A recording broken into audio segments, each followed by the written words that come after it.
Dear viewers of the conference, we are back again at the conference WindWorks.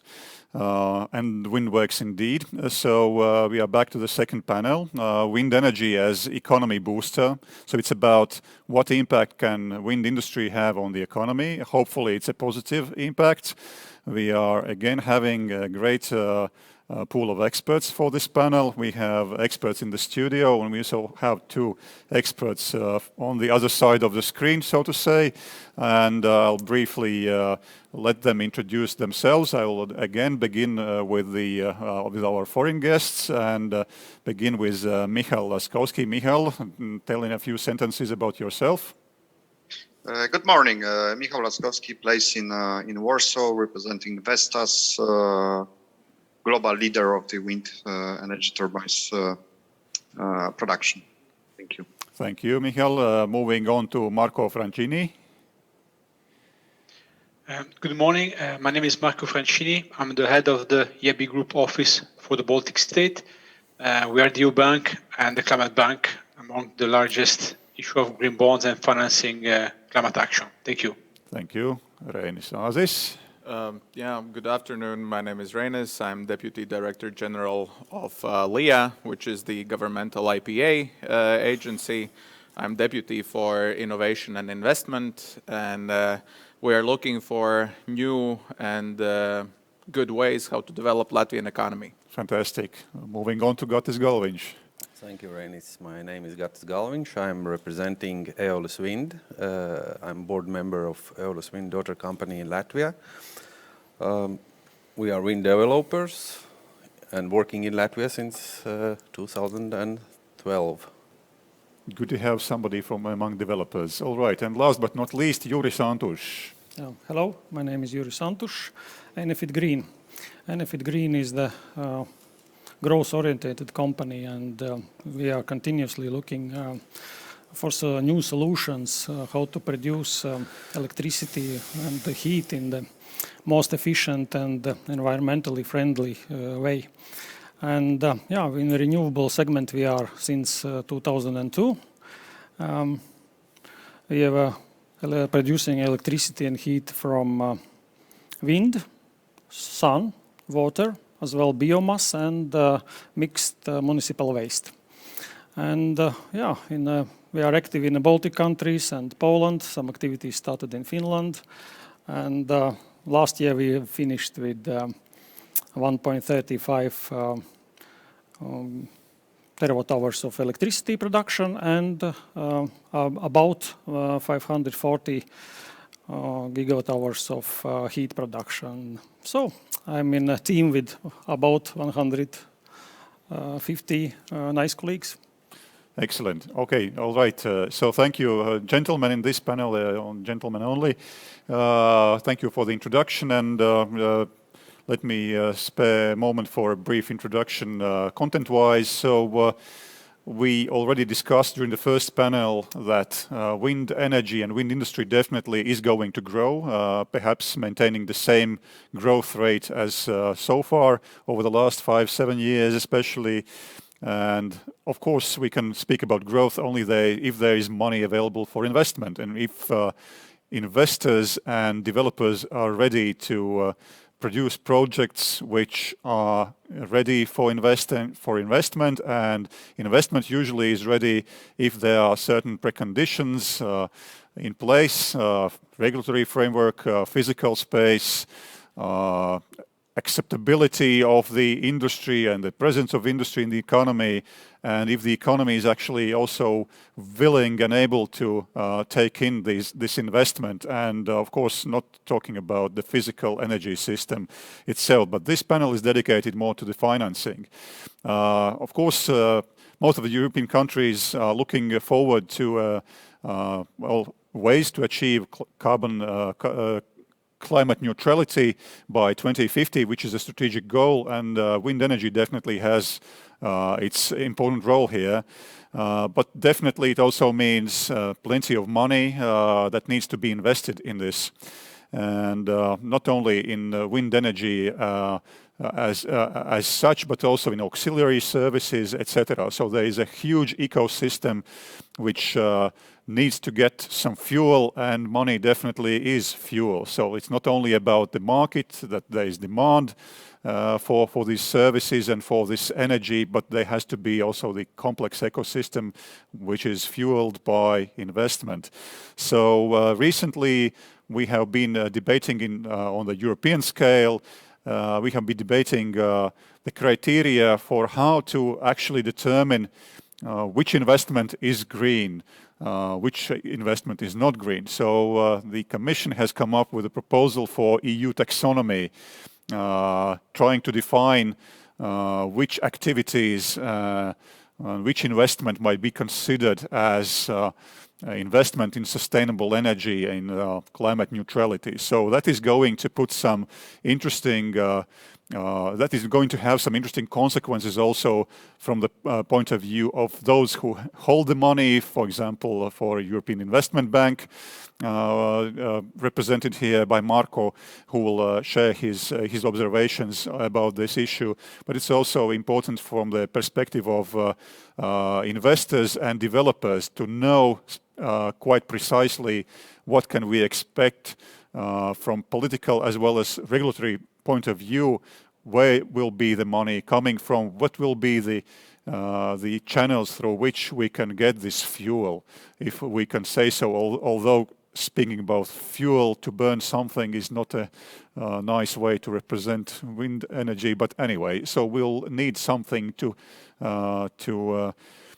some kind of engine or force to be pushing wind energy ahead. So let me quickly then go to the questions, which I again call the mandatory questions. Let me begin with Michal with the first question. So, Michal, is there something unique to the current situation as we look forward to this post-pandemic everything, and not least the energy system? How do we have to look at the current situation? Do we benefit from this crisis, or this very different from normal situation? The floor is yours. Thank you. Let me start with saying that's obviously an honor for me to participate in WindWorks event and the panel together with you. Well, you are asking me if there is something unique for the wind industry in post-pandemic Europe. Absolutely, yes. We could say wind worked before, wind works during pandemic, and wind definitely will work after. Wind energy is back on track of the energy transition in the region, in the Baltics. We continued our business despite COVID-19. Wind turbines kept spinning, producing power for the European and international energy markets. The wind industry and investors proved resilient against the crisis. Wind energy is and will be crucial also for the climate change. We overcome the period of the uncertainty of the political framework and the COVID-19 restrictions. Recovery from the pandemic is green in Europe, and therefore green in Baltics, in Latvia, I suppose. The energy system, renewable energy and wind power particularly play a major role in the recovery. Just as an example, I can say that 2019, 2020 company I represent, Vestas, has announced on the stock exchange the highest ever record orders for delivery of wind turbines. And for me, from local angle, let's say, or a corner, I should say, we have record orders last year in Poland, as Poland also shifted more to the wind, to the renewables, doubling best of a year. That was 2019. We doubled that in 2020. So definitely, this is the perspective. This is the one of the ways to overcome the problems that are created by COVID-19 restrictions. Thank you, Michal. Very concise answer from your side. Perhaps we'll definitely move back again to expand a little bit more on that, but currently I wish to get back to the question of this EU taxonomy. Marko, do you see that the taxonomy is going to have a crucial impact on the ways we perceive business activities in terms of sustainable investment? Thank you. Thank you, first of all, for having invited me to this conference. It's very important to talk about taxonomy. So before talking about taxonomy, let me say a few words about the IB. So the IB is the EU bank. Our shareholders are the 27 member states. We issue AAA bonds in the market and we finance projects in 4 key areas, which is environment, innovation, SME, and infrastructure. Our headquarters is in Luxembourg, and we also have opened the office for the Baltic State in Vilnius last year. We provide mainly loans both to the public and the private sector, and we also provide advisory services. We are the EU Green Bank. In 2007, we have issued the first green bonds, and as of today, we are the largest issuer of green bonds. Last year, in the context of the review of the energy lending policy, the board took an historic decision that we will not finance any more fossil fuel-based projects. We will increase our lending to 50% of our target by 2025. As of today, it's 37%, and we are going currently to align with the Paris Agreement by the end of this year. So, as you can see, there is a general push towards sustainable finance, and it's also one of our priorities. In order to do this, we need a clear definition of what sustainable means. Therefore, we see the taxonomy regulation, as well as the non-financial reporting directive and the sustainable finance disclosure, as a necessary tool in order to meet the EU climate targets and reach the objective of the Green Deal. Not only we need a common classification system, but also a framework on how to disclose information and how companies operate and manage social and environmental challenges, and also obligation towards an investor related to sustainability. Thank you. Thank you, Marko. There's actually one more question I would like you to answer quickly. We are speaking about money, and we are speaking about the situation where investment in the wind energy, and not only exclusively in wind energy, but in general in sustainable energy, will require huge investment. Is there really enough money available for this purpose and to deliver on climate goals? Okay, thank you very much for this question. So I'm going to tell a little bit about our climate action financing. So in 2020, we have signed around 24 billion regarding climate action and environmental sustainability. Out of this 24 billion, around 4 billion went to renewable energy, okay? And out of this 4 billion, around 1 billion went to the wind sector. And over the last 5 years, we have always invested between 1 and 2 billion in the wind sector, both onshore and offshore wind projects. We have financed both fixed bottom and also floating. So we believe we have a pretty good track record when we're talking about wind energy. When we're talking about funds, well, we see that, as I was saying before, there is a global push towards sustainable finance. Therefore, if we consider, of course, our target to increase our lend to climate action and environmental sustainability, but we consider also the recovery and resilience facilities and the fact that the EU Commission will raise 800 billion of green bonds, we believe that there will be available funds in the market to finance investment in climate action and environmental sustainability. However, one thing that needs to be clear is that there's not only the need for the money, but we need also for good and bankable projects. Because this is the base of our involvement in such projects. These projects are technically, economically, financially, socially viable. And of course, this also comes with a stable and regulatory framework in each of the countries where we finance. And the last thing I want to say is that we also need infrastructure to allow intermittent renewable energy sources to allow the integration in national electricity transition grid, including investment in, of course, in the electricity grid and maybe also in energy storage. So really, in a nutshell, our view regarding our abilities to deliver on the climate goals. Thank you. Okay, so that is, thank you, Marco. So there is actually ability to deliver the money, so the projects have to be there and they have to correspond certain criteria. They have to be transparent, complete transparency, accountability, all the required elements should be there. So it's not only about the fact that there is money, you have to be able to get this money on an accountable term. So, right. Thank you, Marco, once again. And switching now to the panelists in the studio, Reinis, as a representative of the Latvia's Investment and Development Agency, which is probably the main source of resources for developing innovative products and businesses and industries. What is your view looking forward to this recovery money and all the potential investment available through your institution? Is Latvian economy ready to absorb this potential investment?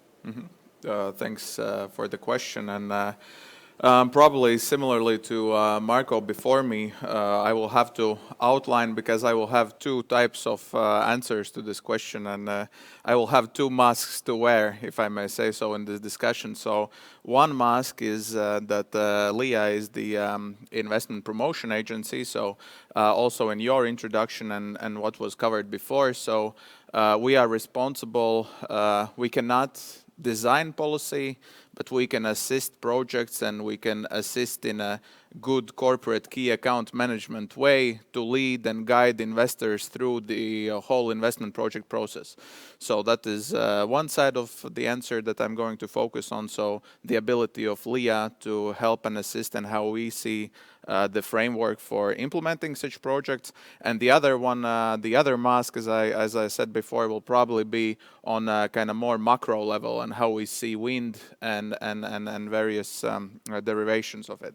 So regarding the former one, so wind as a separate project, I think that indeed I agree with a colleague from Vestas that this is a good moment after or hopefully during the last steps of the pandemic crisis, because first of all, I think that the public service, the state, the speed of legislation, we have proved that that this crisis we have taken on and maybe regrouped, and we have thought over the speed of processes and maybe the quality of the processes.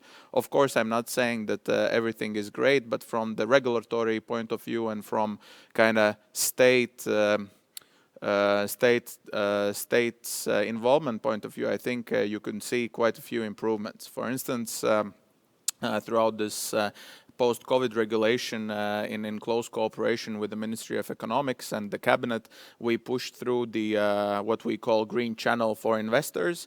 So basically a administrative piece of legislation that allows for strategic investment projects for all the administrative procedures to be carried out 2 times faster if the duration of the procedure exceeds 5 working days. And in this piece of legislation, wind is definitely seen also as one of potential takers, if I may say so, and so on and so forth. The next step that currently we're working on is also actually a financial side from the government.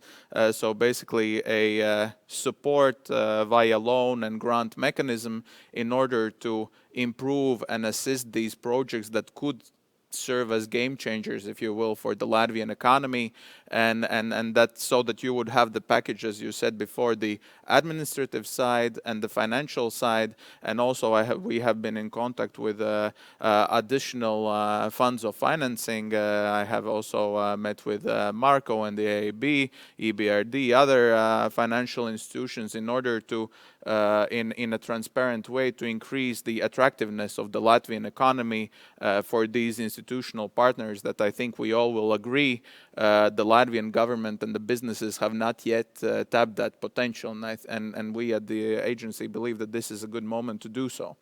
And then maybe to kind of try to wrap it up, and maybe the second mask regarding the preparedness and how we on the macro level see the development of wind energy. We're indeed very enthusiastic, and maybe not solely because of I mean the amazing this sustainability story that it will allow us to become more green, more carbon neutral, etc., but also because of the productivity reform that actually our economy is needing. And here we see that smart energy is actually one of 5 verticals that the Latvian government has chosen, what Prime Minister Kariņš calls smart reindustrialization.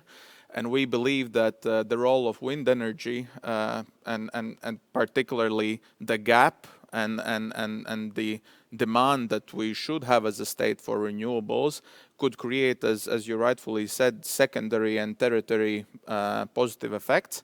And in our agency's view, probably one of the effects that we are the most looking forward is actually the numerous ecosystems for numerous side products of the wind energy industry, such as component manufacturing, further R&D activities, etc., etc. So basically we see wind as just, of course, meeting all our energy balance and other sustainability goals as the government, but we also see it as actually a potential locomotive for encouraging other fields of R&D and business activities.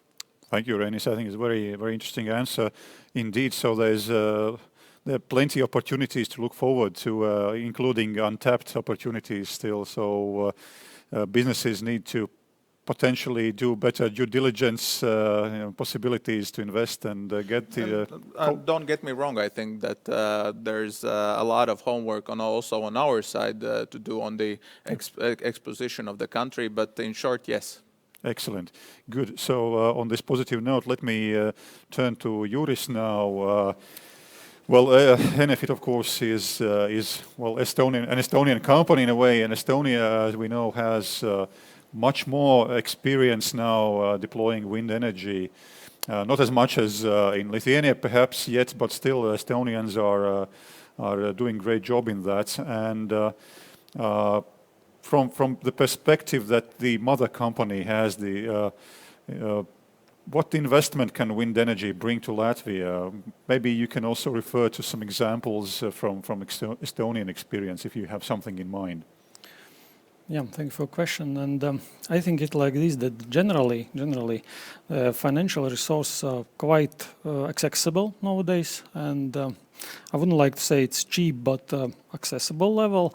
And as usually it is in electricity, the flow goes where is the less resistance. In this case, I support this idea with attractive environment and investment in natural way. They will go the way it's more or less resistance. So, and yeah, that confirms as well that Enefit Green ambitious plans as well for Latvia. And there is some topics to discuss about environment and if decisions are made and in a state level, if regulations and law say something, then not so many changes expected and more stable and reliable investment. This will give the real drive for saying yes and the investment decision made to wind especially. Mm-hmm. So basically you can say that, well, maybe let me rephrase my additional question. Even if we look at wind energy as potential economy booster, so we shouldn't expect like wonders. We are looking at specific sectors still and potential auxiliary effects from wind energy deployment, right? So it's not like it wouldn't impact the whole of the economy, but definitely the sector. sector, definitely, and a so-called second round positive effect. I see it more like developing an attractive regions. Then we'll can discuss later about the specific services and additional jobs could be done, accessed, and how to motivate, develop the regions. And this gives social responsibility for the people, society living in the region. So it's not only Riga. And this gives a strong message that yes, if we are investing, then it's more region attractive for the rest of the businesses as well. All right, that's a positive note there. All right, moving over to Gatis. Do you think that the investment in wind energy can actually boost Latvia's economy? Also, Juris touched upon the positive effects that wind energy investment can bring in the regions. Gatis, what is your experience? What does your experience show? Of course, not going too much into the very dire situation that you as Aeolus, as a developer, have faced recently, but that will be debated over the next panel. But please, go ahead.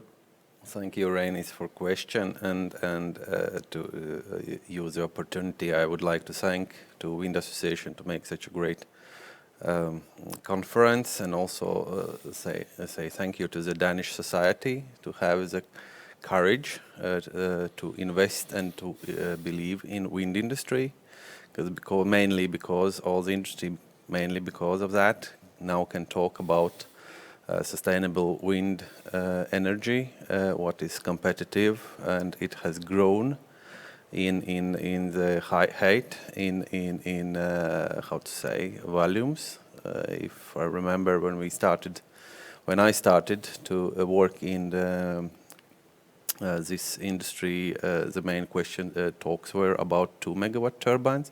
So now we are talking about more than 5 and 8 and maybe even 10 megawatts, what is already implemented in many countries. And that why talking about boosting area, because if we look on Latvia, we are really small country. If we look comparing to the other European countries, we have only 7 terawatt hours of consumption we see of energy. We see that we provide at this stage from our energy, mainly from our hydro resources, only 40-45%. So we have really big boost in positive possibilities in Latvia and economy in general. Because wind industry is not only the energy production, it's also maintenance, it's also relied businesses, it's environmental friendly, it's attracting companies whose green thinking is main of their goals now. Because also European Union is made clear signals to the world and to the industries at all to be green, to look in the green area. So that way, answering in your question, Latvia has done actually nothing at this moment. We are really green field for wind industry, and it will boost. And if I have read some years ago, it was some survey made regarding Paris Agreement, and Latvia was highlighted as most, will gain most of all countries just to go green, let's say like that. It was mentioned even more than 6% from GDP. So it means, like, to answer your question, we can boost an economy really significant. All right, thank you, Gatis. I would like to get back to our first speaker, Michal. From the perspective of the company that you represent, it's really global player. What's the experience? How much really can local economies gain from certain from scalable wind projects, so to say? You definitely have the experience. You are the man to go to for the answers here. No pressure. Thank you. Absolutely no pressure. I would say I have 3 simple answers for your question. And I wouldn't say that it's that strongly linked to the character of the company I represent. First answer, wind energy is, first of all, and we need to remember about that, wind energy is an investment in life. Wind power projects will continue to green Latvia's energy mix, meaning that thousands upon thousands of households will be supplied by carbon-free energy. As fewer fossil fuel-fired power plants obviously are required, air quality naturally improves. And that also has absolutely important meaning in the current situation if we consider also pandemic times.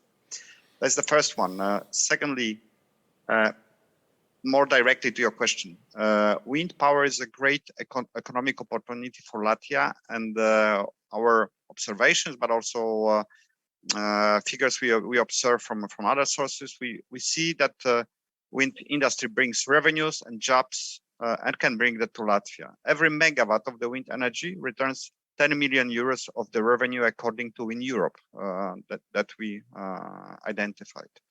Having that in mind, I hope I do not reveal too much, but within the hours or days, we plan to announce on the stock exchange the first order in Latvia for 60 megawatt projects that we plan to deliver in 2022 to the customer, and that we consider as or might be seen as a lighthouse for the region, as a first project that will allow us to enter into the market. Just to say, Vestas already opened a couple of weeks ago our entity, local entity in Riga. And when the project is being realized, we plan to open the service hub in neighborhood of Ventspils. I hope I pronounced well. So this is just an example. And the third answer, Vestas has all the sustainable solutions for the green transition of Latvia in terms of the wind turbines. And I mean, not only onshore, as I just given an example, but also offshore, as we last weeks, let's say, presented break-even solution in terms of the offshore machines or offshore technology that can be used. Thank you, Michael. It looks like also, also the big companies probably have a slightly different point of view on the scale of projects that make sense to invest into. Marco, is there any typical form of client, any typical client that you can draw for us or draw a picture of for us that which is seeking money for investment in renewable energy and wind energy specifically? Is there anything? What is the typical corridor for the money that is being asked from the European Investment Bank? Thank you for the question. No, I would say there is a large variety of investor in the wind sector, in the sense that there might be some large utilities, like for example, I think some years ago we financed a project in the Baltics. It was with ST Energia. So this is an example. There are other investors that would like to carry out this project on a project finance basis. So here you have a variety. You create an SPV, and there are several investors that are doing it. So let's say there is not, one solution that fits all. We can see there is a general interest, both by large energy companies that want to diversify or are also committing themselves to the climate target, and so have some decarbonization plans. So I would say that in general we have, let's say, a large variety of projects. In some cases, one thing that I haven't mentioned before, but I will say right now, is that another need that we have is also to invest in innovation regarding energy, because there is always the need to improve the technical let's say features, and improve the cost of those technologies. So we have, let's say, I can tell you that we have been pretty active in let's say in Belgium, in United Kingdom, in the Netherlands, and we have in Germany, Denmark, in Portugal, with a large variety of clients, and sometimes also innovative projects. For example, for floating wind, we had a project in Portugal that was fall under one of our financial projects called Energy Demonstration Project, that is basically dedicated to a very innovative technology where there's an additional risk to the innovation.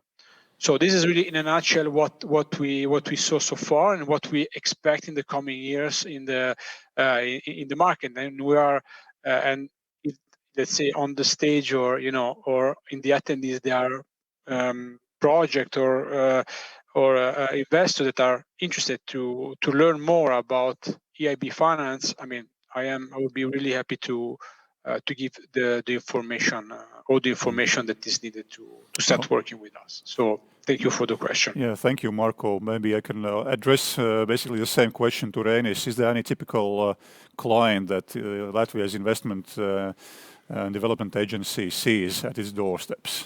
Is there a typical client? I mean, I already before I outlined that we have together drawn up the legislation for what we call strategic investor, and smart energy, and wind being part of it is one of such high priority clients. And I mean, there are particular numbers of investment and the kind of the impact on the economy that I can also forward to anyone interested after the event. Not go in too many details, but actually, if I may, I would like to kind of come back with 2 points that I heard before in the discussion. One was partly addressed to Gattis and maybe before also about the regional development and the impact of wind for regions. We see it indeed as a big opportunity because and it must be stimulated for the local municipalities and communities to truly understand the added value of the wind energy. Because I mean, if not already, then sooner or later in this conference we'll talk about NIMBY and not in my backyard, and etc. etc. And so it is, and usually. Kind of the corporate side of discussion takes the side that all the bonuses of the wind energy are so overt, how can it not be supported? But actually, when you go to the local community, you understand very kind of mundane reasons for that. So I think that's one of the fields where the government should focus more, LIA included, in order to kind of tell this story and explain how does it work and what benefits does it bring, not only on a macro level but on community level. And the other thing which kind of also is linked, I think, is related to the fact that every such player, either multinational or regional, in wind, or for that matter in any other industry, simply wind, as we discussed, it has the biggest opportunity, in my opinion, today. The presence of big, mature, well-developed, transparent institutions, they do have a tremendous effect on the innovation landscape. So I would say that what was mentioned, that for instance in Ventspils or in any other city, any multinational would open its say O&M center or something like that. The next step would be that we would fight, figuratively speaking, about opening an excellency center for research and development, and next steps and next steps. So these, I think, are the avenues where the government could focus even more. And then there, of course, the role, coming back to your initial question, the role of international players of various sizes, again, gets a new perspective and new potential impact on the economy. Right. All right. So there's a broad spectrum of possibilities from local to really global or regional. So Gati, I have a cunning question for you. Do you think that the investment in wind energy should also mean calculating or factoring in this investment those needs that might be associated with cooperation with the local communities? Do you think that should be mentally and also physically perhaps part of the investment package when a developer will be thinking about investing in wind farm, for example, somewhere in the regions? Yep, thank you for question, Rainis. Again, it's really good one, and I think it's common already in the industry that all the wind park operators and developers think about profit sharing to the local societies, just to let's say to buy the local acceptance, to get over this NIMBY fact. What we here in Latvia can observe it's really high, and that why it's also governmental question how to explain, because of course everyone who is coming from abroad in Latvia is looked as a threat, and that why it's good that Latvian Investment Agency is working on how to get together investors, developers as me, and the local societies at the table just to have the projects working. As Marco told, it's not question in investments, it's question of project quality, and this is really important also to persuade the local society to accept the project. It's actually the basic thing. Oh, thank you for the comment, Yuri. Do you think that it's important to see the broader context of the investment than just investing in wind turbines and bringing the turbines and components there and installing everything and running, connecting to the grid? So is there actually a broader context? Definitely, because the previous experience, most probably from all the industry, says that around 20-25% of the total investment stays in the country. Yeah, it's from that perspective, and of course it involves, as you started with, this is the infrastructure, yeah, the building the roads, the connection, the developing the harbors, biggest and smallest, for serving the everything, and roads and landwalks, mobile equipment, connection, substations. Yeah, it's so huge project, and I would like to see it not only the scope that it's money and investment and project object, which could be installed and then after service job done. And anyway, installation companies and service companies will be involved after the installation and commissioning. And emphasizing this local community access as well, that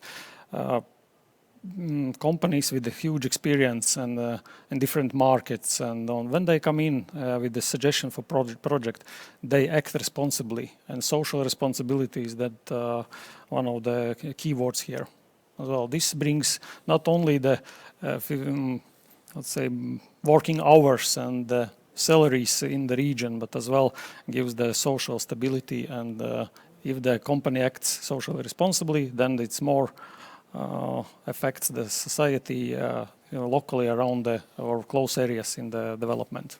So I think the key word here is the social responsibility. That's very interesting. Actually, Michal, I want to quickly get back to you. I think you mentioned that there is a set of criteria for at Vestas that you have to observe absolutely as a must when developing a wind project, also in terms of business planning and execution. Maybe you can share briefly some of the key issues that you have to keep in mind at all times. Well, if I understand the question correctly, you mean about the throughout the construction process, or also for the lifetime of the project? I'd say through the lifetime, beginning with the planning of the project, and I'm probably not from the so much technical perspective, but rather on the business ethics side. Absolutely. I mean, obviously, we plan the project when it's being commissioned. definitely plan it before the contract is signed, and naturally we need to consider also aspects of the local presence, aspect of creation of the new opportunities for the local society as well. Naturally, we are not an investor in the project. We deliver the equipment, and we make our best that the technical solutions we deliver are being kept or being operated in the best possible way. Therefore, typically we sign with our customers long-term contracts for service and maintenance. Therefore, as I mentioned already, we have planned, or we definitely will have the local hub open in the area of Ventspils once we have the first project of 60 megawatt installed. And that also brings the opportunity for the local society in terms of the job for as a service technicians that we need to keep permanently. Just imagine that, you know, when we sign the long-term contract, we provide investor or the customer with the guarantee for the availability, i.e. Levels above 90-ish, 95% of the time of the year, meaning 8,760 hours throughout the year. We guarantee that the turbine would be available for the operation whenever the wind blows. So we cannot afford to have service technicians far away from the localization, and we need to find a solution for it, and to make sure that our customers are satisfied with our services. That gives the opportunity. This is if you ask me about the business ethics or the business aspect, I guess that what is the answer, unless you would like to direct the answer to. Yeah, well, I think it covered, at least partially, definitely covered what I wanted to get. Simply, there were also questions coming in. What's the bottom line? How can a wind project be good, and how can we be sure that the investor actually is not ignoring the local interests and the local business environment and not bringing in some sort of shady businesses in? But I hope that these times of shady business coming in from abroad has ended, and this region and Latvia including is not considered to be a place where business ethics can be somewhere set aside. So I just want to assure the conference watchers and those who follow these issues to be assured that these standards of business ethics when investing and deciding about investment in the wind energy are on the highest level, and they differ in no way from the same standards that are applied anywhere in the world, be it Germany, Denmark, United States, Canada, Sweden, whatever. So you name it. Right. Maybe, of course, many things have been already discussed, but closing to the end of the panel, there's still a couple of things that I probably wanted to raise. Plenty of hope for renewable industry, including wind industry, is of course related to these recovery plans and recovery money. I'll probably address gentlemen in the studio, beginning with Reinis. Do you think these hopes are justified, or should we take this recovery funding only as part of the overall investment portfolio? That's not going to be perhaps anything extremely important and extremely revolutionary. It's just another channel and possibility to finance your business project. Well, on my opinion, I think it's both. I think the whole purpose or the rationale behind the RRF is that it is based on reform. So basically, it is not just additional tap up to the existing structural funds. The main aim of the fund is to actually encourage member states to do something potentially different, but basically to make a reform so that it would have a longer term impact, and therefore also from Leah, and I think I can also say on behalf of the Ministry of Economics, we welcomed openly the idea of kind of tagging and particular share of the fund to be allocated to renewables and others. Again, on my side, and probably Eddie's in the previous discussion kind of outlined the particular directions for the renewables in kind of mechanic investment point of view. But we see that it is very enthusiastic and exciting time to be in Latvia for any investor that is looking for long-term impact and potentially doing something in innovation. As we already discussed, maybe to summarize, one is because in particular sides of the renewables, Latvia indeed is part of the EU, NATO, OECD, and is fortunately or unfortunately to some extent an island, or we're still having massive opportunities for renewables.